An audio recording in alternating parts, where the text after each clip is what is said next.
I'm like, I'm not going to take this shit no more. So I grab my shotgun and I come out and pointed at his ass. The dumbest thing I've ever done and gotten away with was pulling a shotgun on somebody. What? Tell us more. Well, my stepfather, the one my mother just divorced just 2 days ago, he was an alcoholic. He liked to come home drunk and stuff like that. And I was on one of my binges where I was trying to lose weight, and apparently I had ate too much of the salad we had fixed for dinner. So I'm sitting in my office, and he's talking. Well, it was my bedroom at the time. What's this guy's name? He's not famous on your channel, is he? No, his name's Anthony Watts.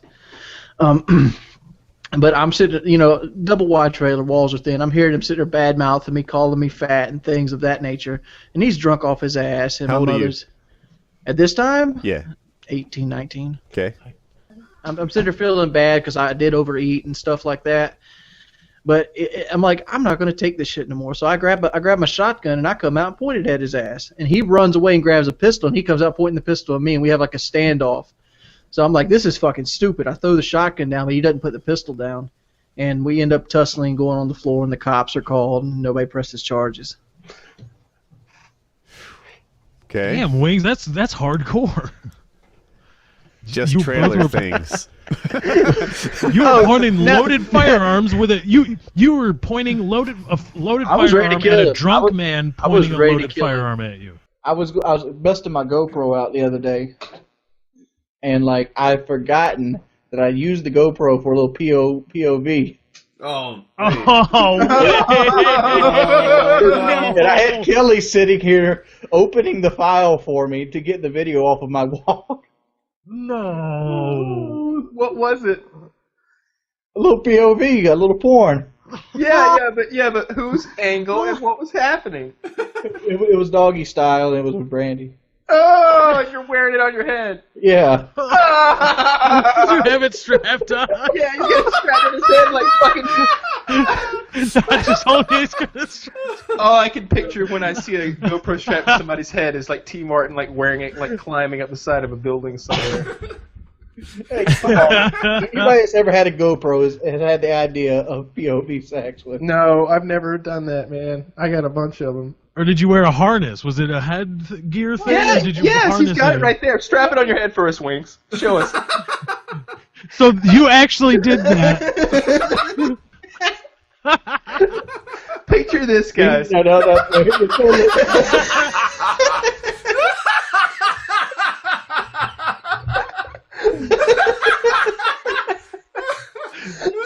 this right now. You're his girlfriend, and he comes in the bedroom. He comes in the bedroom, and he's like, "Hey, you got your dirty police lady outfit on? 'Cause it's showtime." Oh, Well, Wayne did fail to die tonight. How do you feel about that? Now that you know. He still ain't got my great grandma beat, so he's still got to get on her level. all right. You mean she's dead and he's not? No. She died like 6 or 7 times and came back to life. He's only done it once. Is That your is grandma some sort of really super dying messiah? If you can come No, back. she was just very stubborn. Like she'd flatline and they resuscitate her, flatline and then resuscitate her. Was she stubborn, or were the doctors really good? I don't think she was stubborn. Yeah, that sounds like a case of good doctors to me. Like, there's no way you're dying. Like, Fuck let me that. tell a story about my great It's grandma. only stubborn if she was defibrillating herself. Yeah. My great grandma got her guts blown out by a double barrel shotgun because she cheated on her husband, and like she clung to life for like an hour and a half, holding her guts in to be airlifted to Charleston. Because Conway Hospital wasn't big enough back then to deal with that kind of thing. And, like, she died, like, twice on the way there, and she still came back to life. It's lived another 35 years. If I came back like 3 times, I think I'd just... I'd be Like, she ended up just dying, like, let 3 me or 4 go. times toward the end of it. We always called her stubborn. She didn't want to go. She didn't want to die. So, is her husband like? What happened to the dad in this thing? Well, He she go to didn't jail? press charges. What? She didn't press charges against the guy that shot her in the guts with a shotgun. No, she ended up staying with him and didn't even divorce him. Oh no! She's not that stubborn. She's kind of forgiving. She was She the had one. 8 kids with him, so Stubborn enough to say "fuck off" to Satan 7 times. But she had 8. She had 8 God children with blew this out her man. intestines. 8 children. Yeah. What did she like? Kudos. Did, like make furniture? My grandma as a liked to job drink and sell it? fuck. That's what she liked to do. She liked to drink and fuck. What was the most painful experience of your life physically, and what was the most painful experience of your life emotionally, I guess? The most painful experience of my life physically actually just recently happened. It was my MRSA infection. And like, people are like, oh, that isn't that bad. Well, let me kind of give you an idea of what MRSA feels like compared to other things. I've broken my back, and I've also ruptured the muscles on my back on a trampoline. I didn't really break my back. I mean, I kind of exaggerated there. I fell and I I ruptured the T5. There's 5, 4, and 6. All of them have cracks in it. Not necessarily in that order. Not in that order, but they all have cracks, and I actually have X-rays of that. And they're still there. They all the laterals cracked from the fall, and I hurt my back on a trampoline because I was past the weight limit and it hit, and I was out off my feet those times over a month, and I was only on MRSA a week, and MRSA hurt so much worse. So one of the worst feelings I've ever had in my life. I mean, the only other feeling that I could even contemplate with that would be the time I was constipated and the turd went sideways on me. Like That doesn't even make sense. let me tell the story. I had a really bad bout of constipation, and this was when I was on my diet in early 2011. I started doing Slim Fast to replace my lunches. One thing I didn't learn about Slim Fast is it dehydrates you really, really badly. Like, you have to drink a lot of water when you're on Slim Fast when you're replacing it as meals, and I didn't do that. So I got dehydrated really bad. I'm talking about 3 or 4 turds deep. Like, it just hurt to walk. So I feared pooping for about a week. So what I did is I ended up going to get a saline enema. And I had my grandma give me a saline enema. And it softened it up enough to pass, but it only got a little bit. So, like, it softened like the first 3/4 of a turd. I get on the toilet, and a saline enema like stimulates the muscles to actually make it come out. So I do it. It goes, and then that little piece, probably about this big, hits it, and turns like that, and it spreads my butthole wide open. I fall off the toilet, and I hit my head onto the wall, and I call out for my grandma. I'm like, you might have to take me to the hospital. But what we ended up doing is she ended up sticking her finger up my butt and mashing the turd up. Now, I know how to ask a question, God damn it. Oh my god. Oh, that was awesome. Look at Woody's face. He's like, it's That fine. was awesome. Your grandmother immersed the turd up by putting her finger in your butt? Yes.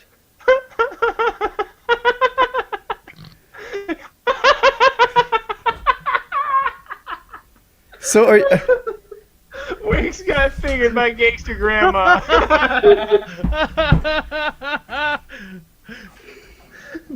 like this? No, I was on the floor. I just hit my head on the wall. Look at this from the clock. That was great. Wait. It's like it's time. What did he to say? end this. I just hit my head on the floor because I came off the toilet because it felt like somebody had like stuck their fist up my ass, and like it was just a shooting pain, and and I was like on the floor, fetal my hands and position knees. on the floor. Oh no, hands and all right. Wait. We get this. Did she put on a glove? She did have. My grandma was a house nurse for the longest time. Okay, so she had gloves. She had gloves. Yeah. this. Head down on the floor like you're in pain, like forehead on the floor. Yeah, like that. I was Like, thankful. emotionally, I mean, like Was a- emotionally was my dog Peanut. Like I used to work swing shifts at a place, and I had to go to work that night at 11 o'clock, and I lay down in bed, at probably about 7 to catch a nap before I go to work, and I get woke up about 9 o'clock, and my mother's in there crying, and what Peanut was a black toy poodle, a little miniature dog, and he had gotten off the porch when they were sitting outside, and he got hit by a car, and I had to go out there and shoot him because he was still twitching. Oh fuck. That's And that was my friend, and like that one really sucked. And like we buried him back here, and we put a little toy poodle behind a tree, that's awful. and I don't know, that was my friend.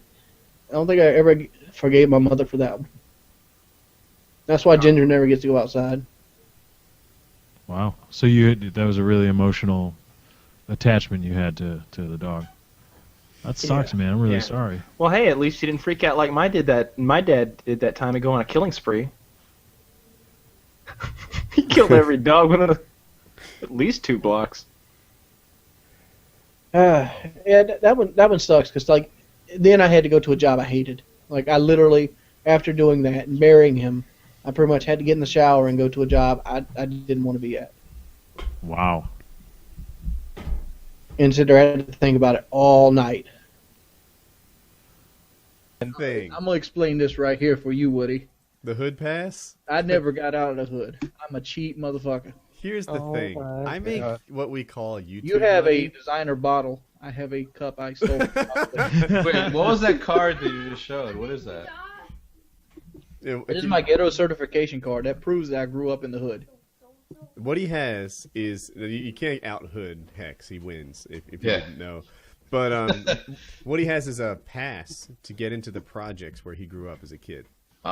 What do you mean a pass? Like they turn into a what this is like the projects I lived in. A lot of kids were getting kidnapped, and basically they gave this to all the kids in the housing authority, so that if we got lost or kidnapped or something like that, we could hand it to an adult that we trusted, and they could figure out where we lived at and stuff.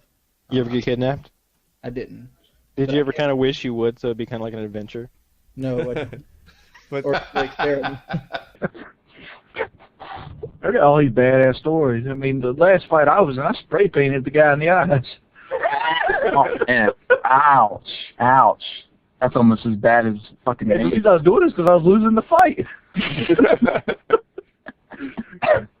So you just had a can of spray paint handy?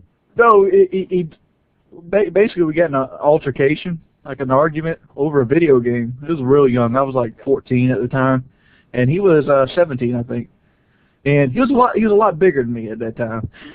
And so I think he beat me at a game. I forgot which game it was, and I was upset about it because I've always took losing at video games pretty hard. Yeah.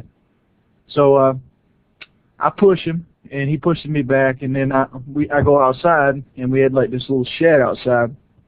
It wasn't much nothing, like a little rickety old man shed. And it comes back gloating and all, so I smack him as hard as a 14-year-old guy can smack him in the upper chest. And he pushes me into the shed wall so hard it like knocks my breath away. And I like fell down. And when that happened, a can of spray paint fell in my hands from off of the shelf. So my first instinct was to hit him with it. Wow. And he was crying and shit, and so I was just laying into him, just like standing up over him. Oh, no mercy, huh? There's no mercy rule after you spray paint somebody. Kick him in the ass. In humiliation mode. Well, I knew I couldn't beat the guy physically.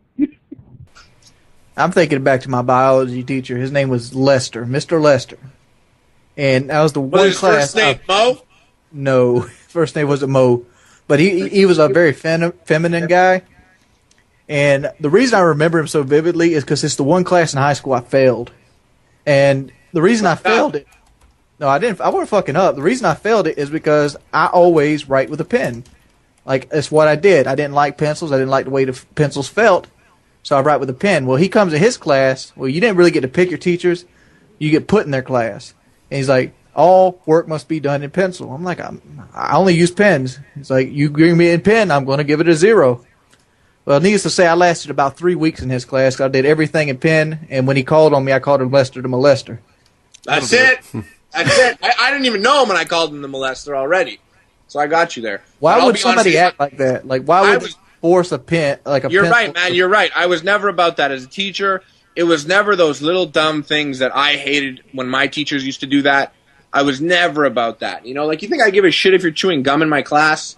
I don't give a shit. Chew your gum. I don't give a shit if I tell you to do 3 pages of work and you had earphones in your ears. I don't give a shit. If that's what you got to do to make you work, that's cool, man. And if you want to work, if you have this weird ass, like really weird fucking phobia of pencils or pens, that's your thing. And I would never take that from you. You could do that. Your buddy Lester here, he was just being a dickhead. Oh, he got it back full on. I end up slashing his tires. Wings is like Wings is that guy you don't want to I'm dead serious. I slashed that cocksucker's tires. That's how I got to get away with it? Obviously, he deserved that. He didn't let you write in pen.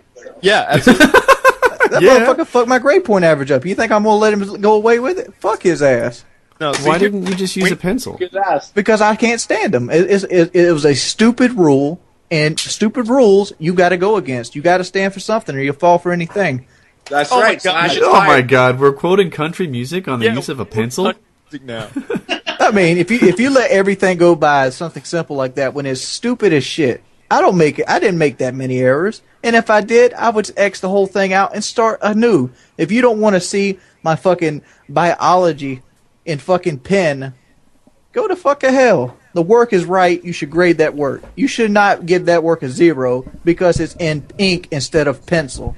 All right. Well, I think we all agree that Lester, your biology teacher, was wrong. Hey, if I see your ass now, Lester, I will headbutt the shit out of you. You, Lester. We coming at you, Lester. You fucking got you, Lester. We're gonna fuck you up.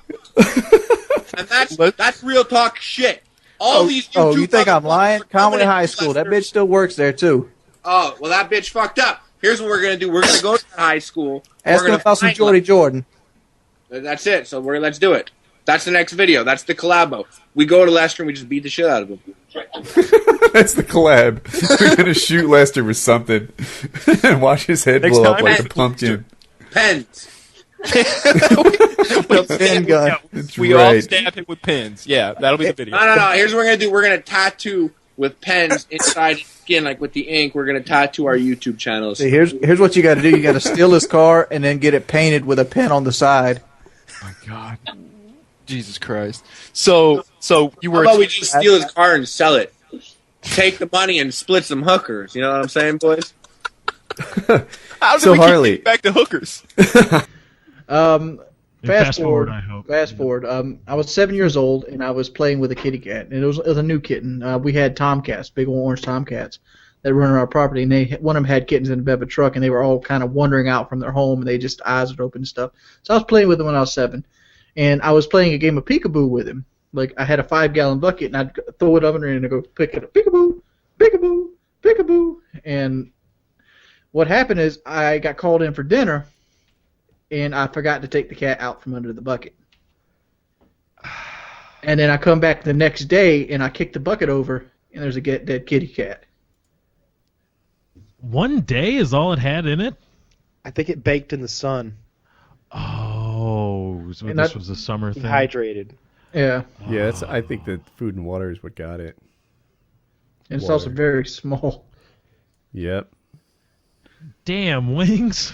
Come on, everybody's done something fucked up like that. I wish Joe was here to play that sad music right now. Wings, you used to be a 911 operator? For a very short period of time, like 2 weeks. What happened? Why did you stop after 2 weeks? YouTube?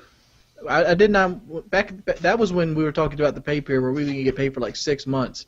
At that time, when I first started YouTube, I was on unemployment, and because I was laid off at the time, and unemployment was about to run dry on me, so I got back into the workforce to try and pay the bills in hopes that my YouTube dream would kick off, and it eventually did, and then I quit. Okay, so you quit that job? Yes. Did you hate the job? Long hours. It's 24 on, 48 off. Holy smokes, you work 24 hours in a row? Mm-hmm. How do you stay awake during that? Coffee. After 18 hours of being awake, your body's at a 0.04 BAC. Get out. Or similar mindset. Huh. That's the way they do it around here, 24 on, 48 off. I tried to drive from Boston to Atlanta in a straight shot, and I think it was about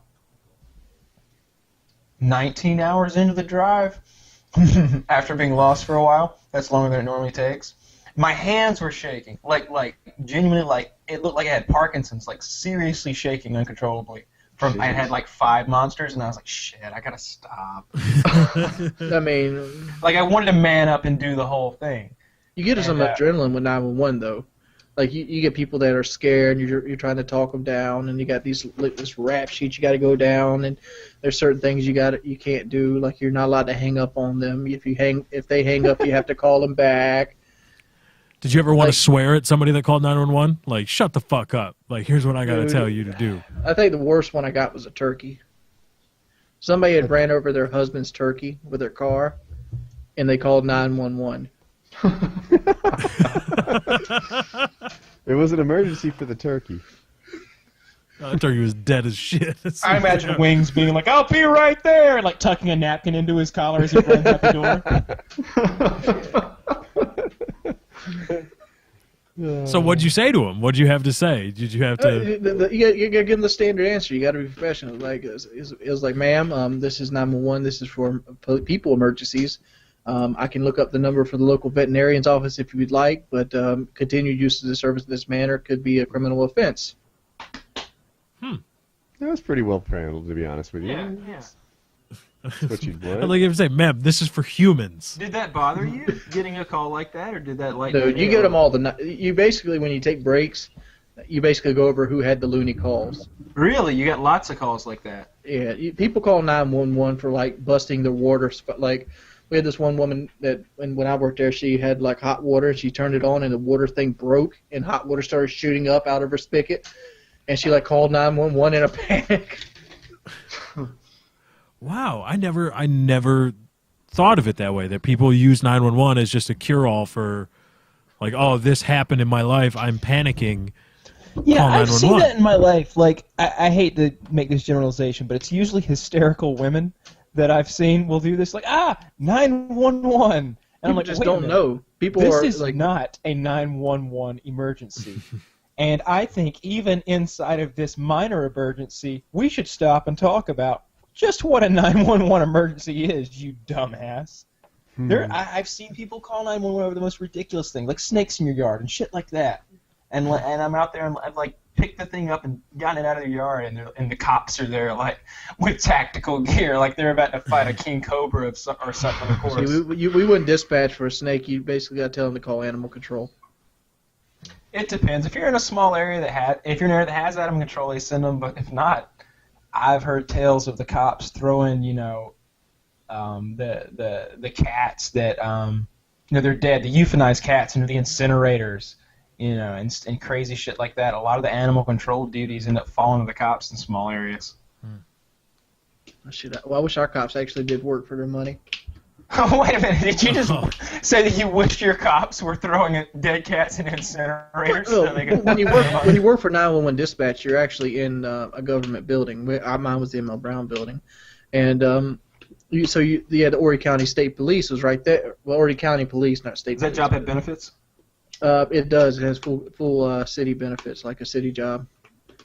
But you're there with them, and they're the biggest pricks ever. They feel like they're above everybody else. They have this cocky walk about them. I mean, that's where the core of my hating cops actually comes from, is actually working around them. Because they look at themselves as a superior person, and they feel like they're superior. And they don't do shit. I'm sorry that you've had that experience, because I've just really had the opposite experience. I've been around like several police officers, and when they were in plain clothes and also when they were in uniform, and they always treated me straight up no matter what. They were friendly with me. They were just nice guys, and they talk off the record about how they really thought about things, and they didn't really have any opinions about anything that I disagreed with. None of that hardcore macho bullshit that sometimes we think of them. None of that. They're just a lot of fear and a lot of worry that they have to deal with crazy stuff. Conway isn't a good one. I know what you're talking about. I've seen those videos on the internet that just make you despise the guy who's abusing his power. But for every one of those, I think there's a lot of guys who are just doing the job. We had one cop.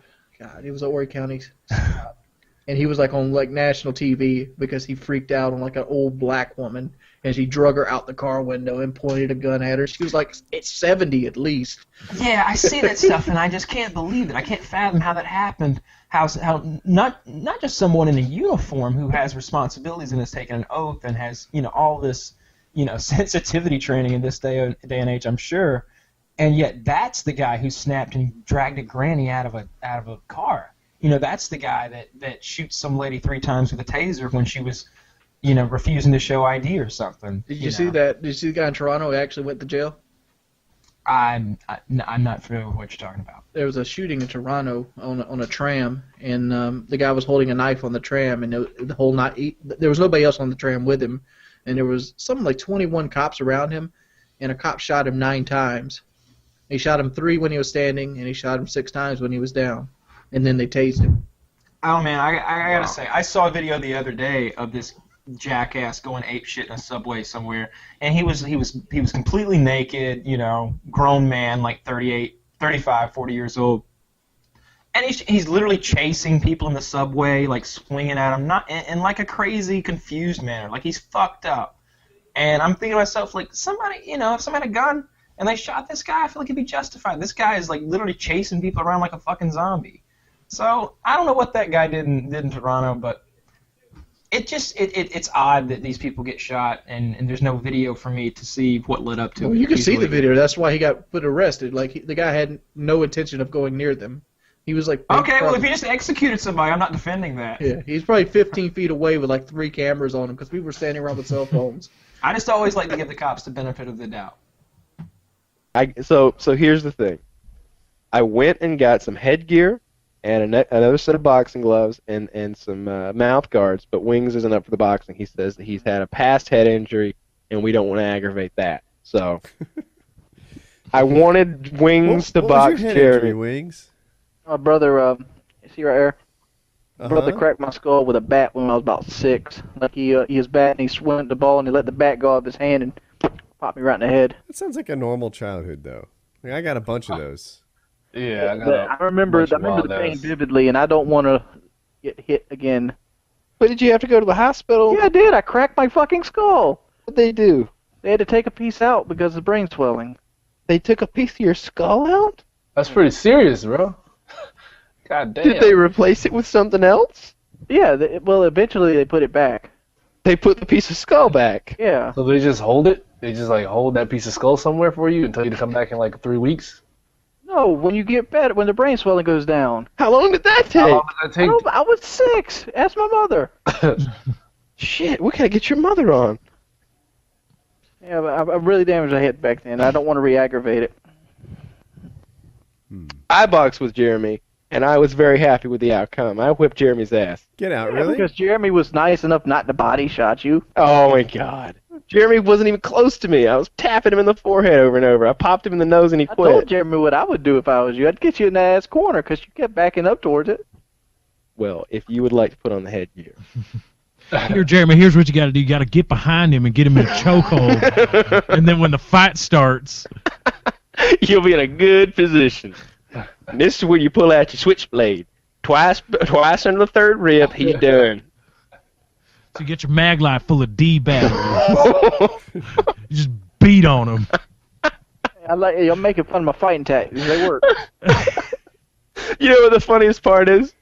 The first thing I noticed when I looked in Wing's truck is the fucking mag light stuck between the seat and stuck between the seats, like in a readied position. Like, I walked by his door, 1911 on the dresser. Wings. If you're not drunk. Do you want to tell the story about your sister? We can. Speaking of Tara Reid, yeah. I mean, I don't want to tell the story. I don't want to tell it word for word. There's a video out for that. Okay. But with the highlights, then perhaps. All right. I'll give you the quick version. Quick version is this: heard through the grapevine, sister's on cocaine. Didn't believe it, so I decided to do some snooping. Came in one night, grabbed the extra set of keys for her car, went in her car, found a straw with powder-like substance in it. Didn't want to go get it tested out, so instead I went and got a $40 drug test at Walgreens. Popped that on her. She's positive with cocaine. Asked the questions. How do you pop it on her? Well, she tends to stay gone from the house 2 or 3 days at a time, especially on like Christmas break. Mm-hmm. She isn't in school. So basically, when she showed up, she sets her keys down. You pick the keys up, put them in your pocket, and like, look, we need you to take a drug test. That's how I did it. Oh, and you have her keys in your pocket. So then Right. she like pees on a stick or something? Well, she had to go piss in a cup, 60 milliliters. Uh-huh. And then you take this thing that comes in a pouch and you stick it down inside of it, and has 5 little settings. Each setting is for a different drug. And if there's a line, she's clean. If there's no line, she's dirty. What was she dirty for? Just Coke? Just Coke. So I think the thing is, I'm trying to remember because I had friends with issues back in the day. I think those tests, do you know if it's specifically Coke? Because I think the tests also show the same result if it's crack. Crack wasn't done on this test. Like, there wasn't a crack. There was a marijuana, opiate, and amphetamine. Yeah, it would hit the same way for both crack and Right, it would. powdered It could be cocaine, crack. But he found a straw with powdered residue. So what on did she tell you? Did she tell you that she's done She one she time? didn't talk to me at that point. Okay. At that point, it erupted into a fight. As soon as that thing tested positive, Mm-hmm. my mother went ape shit on her, and I kind of walked out the room because I didn't want to be a part of that.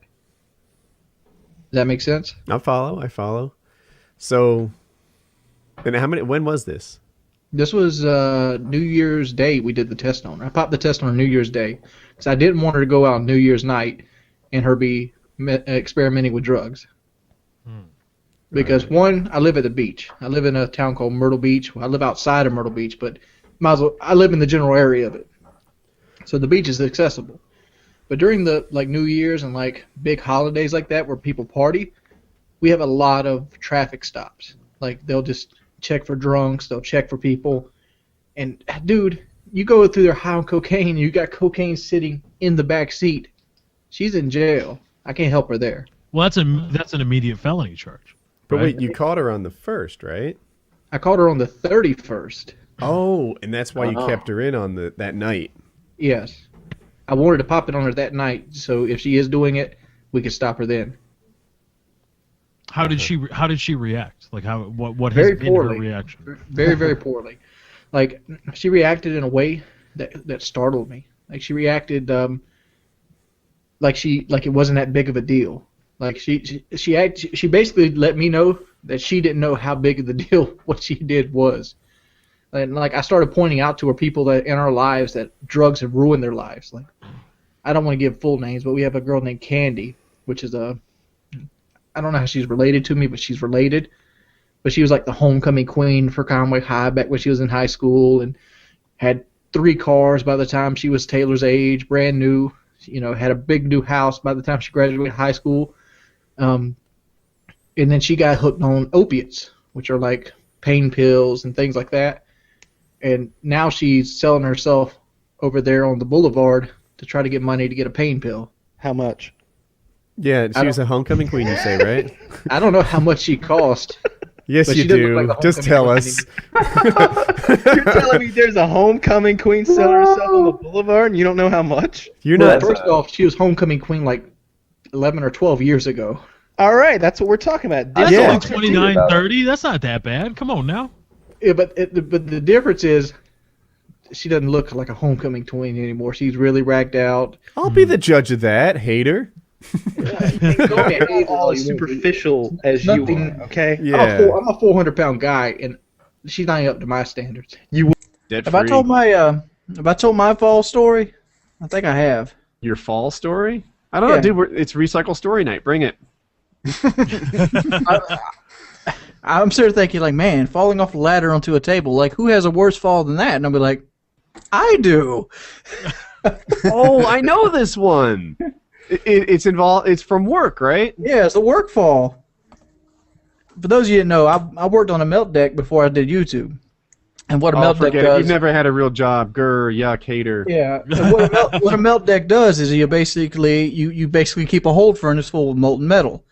And part of that job is cleaning the inlet, because when you open a hold furnace open and you pour the in with a spout, the melter has a spout on it, sometimes it splashes and it creates what you call stalactite, which is basically a big word for saying metal that's froze.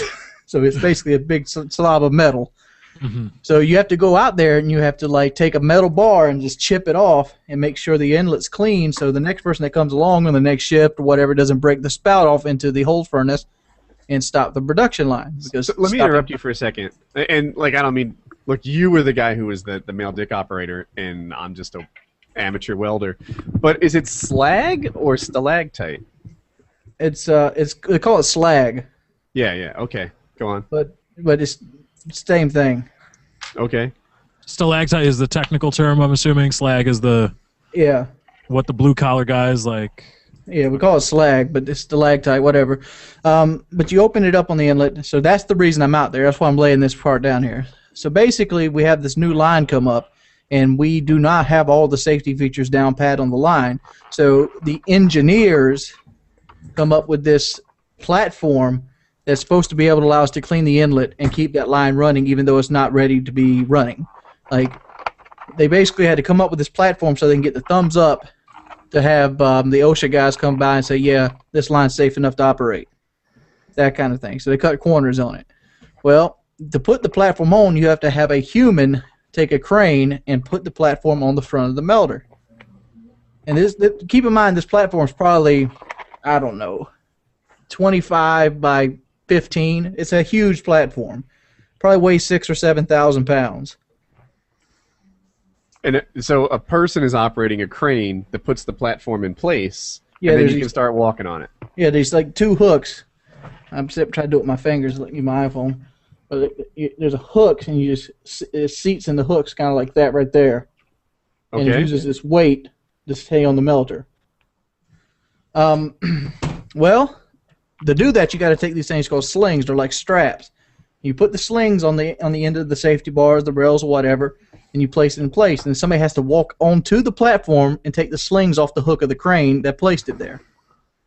Well, I'm the person that had to take the slings off. So I walk onto the platform, and I take the first set of slings off. And I always come back to this because it's important which way I took the slings off, because they never told us how to take the slings off, just to take the slings off. So I always did it melter side first, because I always figured that was the safest. No, melter away first. So I always figured that was the safest, because I looked at it this way: if something would happen and these two slings would put me up, it would go this way instead of this way. Well, I took two slings up, and then the next thing I hear is ding, ding, ding. For those of you who never worked with a crane, cranes make a bell sound to let people know they're operating, so people know that there might be a 5-ton piece of metal in the air coming at you. Really loud, and I heard that, and I knew exactly right. I was like, he picked the fucking crane up. Well, the operator, he hit the up button on the crane, and it only had two slings on it at this point, and it unseated that platform from the front of that melter. And basically, the platform went like this, boom, just hit and basically I was thrown into the safety rails, and then the impact, the weight of it alone, dragged the crane down like this. So I was going down with the actual platform, because it took a while for the engine to catch up and actually hook and connect it. And then by the time I was doing, I was like hanging on a safety rail like this. Wow. Just dangling. And I was probably dropped 2 or 3 stories at that point. And like it really hurt me hitting those safety rails, because safety rails don't play around. They're fucking solid steel. You dropped 2 or 3 stories onto a safety rail? Yeah. Oh. Because what happens, as soon as it unseated, the thing weighed so much the crane couldn't stop it because of the momentum. It took the crane 2 or 3 stories before it could actually hold the platform and stop it. Damn. Oh, okay. So you were falling with the platform for 2 or 3 stories, and then the crane stopped it, and you hit the safety bars. Yes. Okay. And Jesus. Basically just holding on to it. And I don't remember what happened after that, because all I remember was just like thinking about holding on, because I had like one hand up here on like had like these inline floors. I had gripped that, and I had another one wrapped around the safety bar, and I could feel like the safety bar moving, because it was the kind that you could pull in and out, like in case you needed to move something over something, so you could actually take the safety rail off. I picture this entire thing happening over a like giant kettle of molten steel, kind of like the end of Toy It's not Story like 3. that. It's not, but it's much worse than that. It's much worse than the end of Toy Story 3, because that was a problem. Spoiler alert. It's much worse than that for me, because like if I would have fell, it'd been instant death, because nobody had cleaned the pit in a while. And if you don't clean the pit's the little area between the holding furnace and the melter. where all like the spillage goes, and it's basically just raw, jagged metal. It's like rocks. So it'd be like falling 5 stories onto like a beach rock. And who the hell's making that sound? I'm gonna choke Kyle. Tell us more about the pet. Kyle thinks that you're not telling the highlights. He thinks that you're, you know. Well, I'm just saying that was one of the life-changing falls. That where there's the moment I'm like, I can't do this the rest of my life. And YouTube. That's actually when I started branching out and decided to look for other lines of work. Well, YouTube wasn't my other line of work at the time, but I decided to start expanding my skill sets. Now, were you so I doing don't the have to be chickens back stuck then? in this job. What? Were you doing the chicken thing back then? Oh yeah. How long have you been doing that before you stopped? 7 years. Wow, that's a long time. You just didn't enjoy it anymore? Hey, you know what story I've been waiting for Wings to tell? What? You were the lead singer in a death metal band? Yeah, it's not a band. People have asked me this. It wasn't a major band. It's not like we went on tour or anything. Oh, it was a garage understand that. band. So, like, what did you play? Did you play bars? Basically, we played one bar. We played rods and rolls. Uh-huh. And we did it like every Thursday night when we were in high school.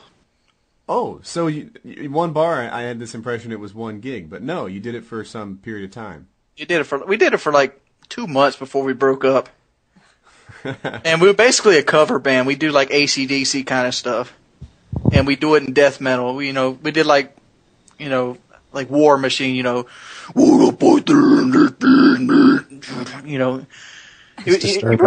You've heard War Machine, right, from Kiss? No, I haven't. But I know some AC/DC songs, like Thunderstruck, right? And we did Back in Black from AC/DC, and You Shook Me All Night Long. You did. How would Shook Me All Night Long in death metal go? Let me think of the lyrics real quick. You shook me all night long. I'm trying to start from the beginning. All right. The first message you got the motor clean was a big damn woman that I ever seen. She had disguised and made all lies, knocking me out without American died. Down the cow, golden sir. Nice. So all night long. Shit like that. And now I'll have nightmares. Did you play an instrument, Wings? No, I didn't. I do play an instrument, but it has nothing to do with a death metal band. It's a banjo, isn't it? No, it's a violin. I was the second chair going up through high school in orchestra. Just go get your violin. Oh, please do. I actually don't own it no more. Oh, my God. So, wow, this is quite the range, though. You go ahead. I know. I mean, from violin to death metal. Yes. Yeah. Yeah, but if you never watch my videos, I have a wide range of music I listen to. I'm having a little trouble here because I've been armed robbed 3 times and I've been shot. All right, so tell us about getting shot. Well, I'm not gonna. I've already told that story. I'm gonna tell you about my robberies because I did get shot during one of the robberies. Are these robberies that happened against you or the people that you robbed? No, they happened against me. Okay. We'll leave those for another one. The one that sticks out the most vivid, because the 2 of them were just, give me your money, they push me up against a car, take my money and run away. That kind of deal. The one that was most vivid was one of my first jobs I ever had. I used to work at a movie gallery when I first started school. And training night, December 18th. I remember it was December 18th. I was about 2 hours into my shift, and I was on the computer because they had like computer training manuals that you had to go through after you got hired, to kind of brush you up and kind of get you used to the store policies. I was doing that. That's all I had to do that first night. I didn't have to check movies in, clean shelves or anything like that. I had to do my training manual. Well, about 10 o'clock at night, 3 black guys come in. One has a German Luger. That's the first thing I noticed. Damn. He went old school. It's hardcore. He went old school. Okay. He was the ringleader. He had like a red sash over his face and like a green jacket. I thought you were going to rob somebody with a Mosin gun. Dude, the black SS came to your house. No, Did the other guy have an Elmer Fudd musket by chance? No. The other guys had 38 specials. They had little stub-nosed 38, little Saturday night specials. But the lead guy, the one that did all the talking and ordering, he had a German Luger. It stood out to me because when I see them, I didn't really believe it was happening because this is the first time I've been robbed. And the first was usually when it stands out anyway. But he comes in, I think he's playing. I seriously do. Who comes and robs you with a fucking German Luger? Excuse me, sir. You'll have to come back with a Glock. I thought it was like a water gun or something. Like people, like because they came in like kids, like they were like bouncing, like come on, give me some money, you know. I'm not trying to stereotype here, but you ever see like a black gangbanger on TV, like standing in front of an apartment complex? That's how these guys acted. And basically, they took us right into the back room. The store we were in, it wasn't very big. It was basically like a big rectangle, and on the upper right-hand corner, they had like an office section with 2 bathrooms, a closet, and like a manager's office. Well, the manager's office had the safe in, and they basically took me into the bathroom and had me get down on my knees, and the guy, basically had his 38. Oh yeah, I like where this is going. I gotta go. I gotta stay. Tell me more, Wings. I wasn't so you're down on your knees in the bathroom. I wasn't thinking very clearly at all because I wasn't afraid of guns. I'd been around. It was your first time. Yeah. So the first thing I do is go right into my pockets. Here, you want the keys? How big was it? What? It's a 38 special. The gun. What else? Little 6-shooter, 38 special.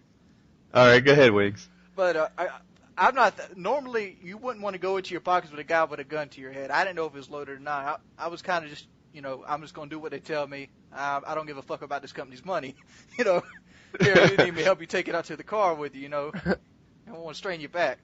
But and so the first thing I do is I go in my pocket and I grab the register key because I had a register key to my register and it had like $400 in it, something like that. Sorted bills. Because the company at that time didn't have like a drop money policy. Generally, if you work in like a retail or a restaurant type environment, you have to drop your money after it gets so many things. Like you get a $100 bill, you have to drop it in the safe. Well, movie gallery at that time didn't have that kind of policy. So I figured he'd want that kind of money because there was probably $400 in my register. Mm-hmm. They'd have one of them. They went straight to the safe, which is stupid. But all this is going on, it starts to sink in what's happening, and I'm thinking I actually might die here. And at the time, I had forgotten my pocket knife because I didn't want to bring my pocket knife to me to work because it was one of my first jobs. Yeah, I'm sure your pocket knife would have been fine against 2 snub-nosed 38s and a Ruger or Luger. Well, I was getting to the point where I was fearing for my life. Like, these guys might actually kill us because I'm hearing in the background, open that safe or I'll blow your fucking brains out and shit like that. The main guy, he was ruthless. The other 2 guys were scared, especially the guy holding me up. The guy holding me up had like a green, like, hutch-type jacket. Looked like a Vietnam vet kind of guy, but he was a black guy, and he had a red sash over his face as well. Did he have an epic beard? No. Then he's no hutch, baby. No. Go ahead, please. Because I was wanting my knife bad. It was like, I'm not going to try this bare hand. And, because I have no fighting skills whatsoever. I have no M&A experience. I'm sitting thinking about. I'm sitting here thinking about, you guys were living all this high school stuff, and I'm sitting here thinking, what did I do in high school, in that kind of fashion? And the only thing I could think of, which I never really thought of this till now, is I beat up I didn't do it in high school though. I did it in middle school. I beat up the quarterback of the our varsity quarterback in high school in 7th grade. And he ended up being an All-American at Citadel as well, and he hurt his knee. But Duran lost. You beat up the high school quarterback, the captain of the football team. He was the captain of the football team when we made it to high school, but I beat him up while we were in 7th grade. He went on to do good things. Yeah. Oh, I see. Yeah. It's like I beat up Lawrence Taylor. We were both in kindergarten at the time. See, I can seriously say if we met again, I beat your ass in a fight. And and he's like got these varsity Citadel, and he got these trophies, and he won a trophy in Conway football for being the best quarterback in the little league. Well, I don't know what the hell they call them down here. Whatever the fucking schools are. Yeah, but like, I guess some girls were saying I was talking bad about him. He comes in the health class and pushes me. So what you gonna do about it? Instead of like balling up and like trying to apologize, I picked up the health book and hit him right in the fucking head with it. Wings of Rage.